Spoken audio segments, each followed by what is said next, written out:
Good morning, boys and girls. It's Mrs. Kniffenberg again here with another chapter in Junie B. Jones's A Graduation Girl.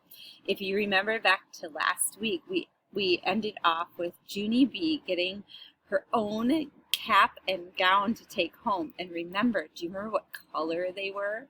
There's a clue on the front, you see? They're white. And remember, her teacher said you have to be very careful with them.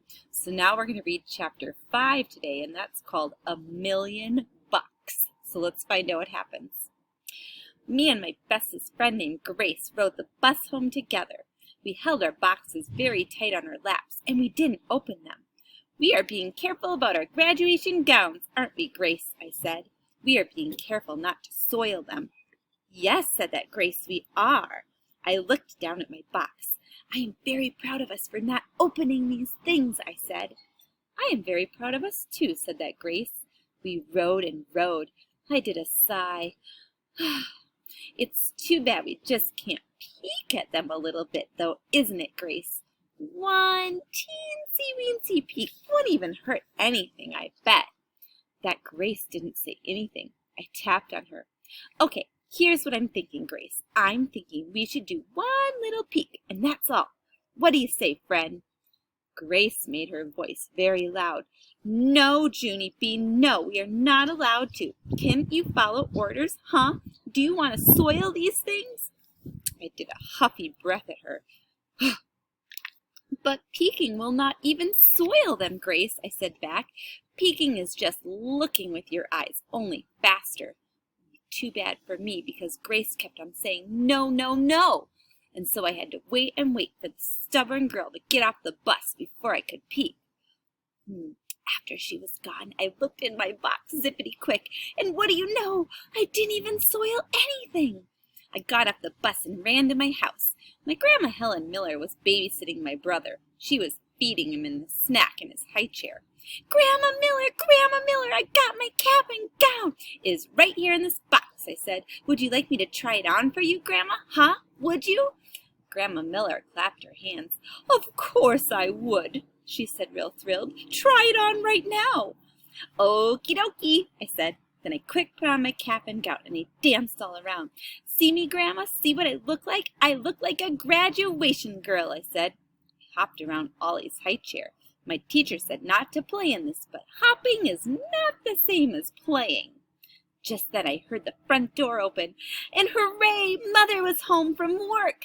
Her whole mouth came open when she saw me. Oh, my goodness, she said, look how cute you are. I know it, Mother. I know I am cute. Judy's so funny. I said, I look like $1,000,000 in this getup. I twirled all around in front of her. See me twirling, Mother? Twirling is not the same as playing, I said. After I stopped twirling, I fell down on the floor. Falling on the floor is what comes after twirling. It cannot be helped, apparently. Mother picked me up. Maybe you should take this off before you get it dirty, she said.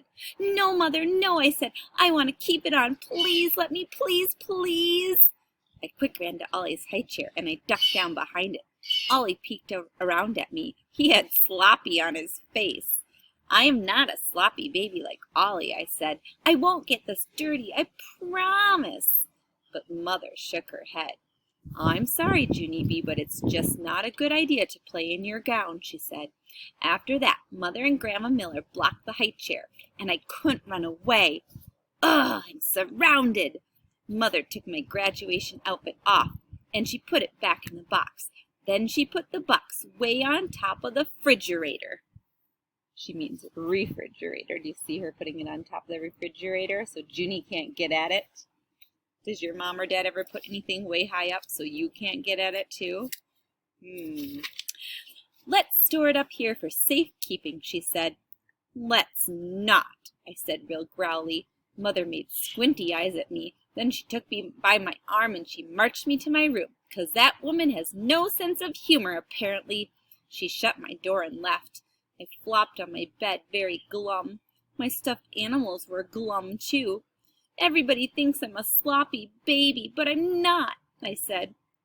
I don't think you're a sloppy baby, said my stuffed animal named Philip Johnny Bob.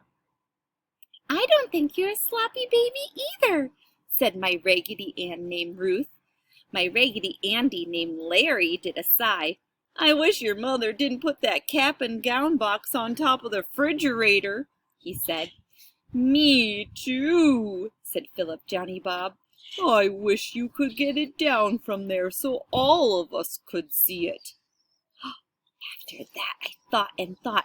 Then I lifted up his softy ear and I whispered, maybe I can. Here she is. She's talking to her stuffed animal, the elephant.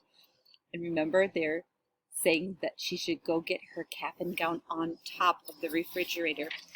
Do you think that's a good idea? If your mom and dad put something out of your reach and said they didn't want you to play with it, would it be a good idea to get it off that place and play with it? Probably not. Well, tomorrow we're going to find out if she takes that gown off the refrigerator, and we're going to read chapter 6. So until then, have a great day, and I can't wait to read with you again.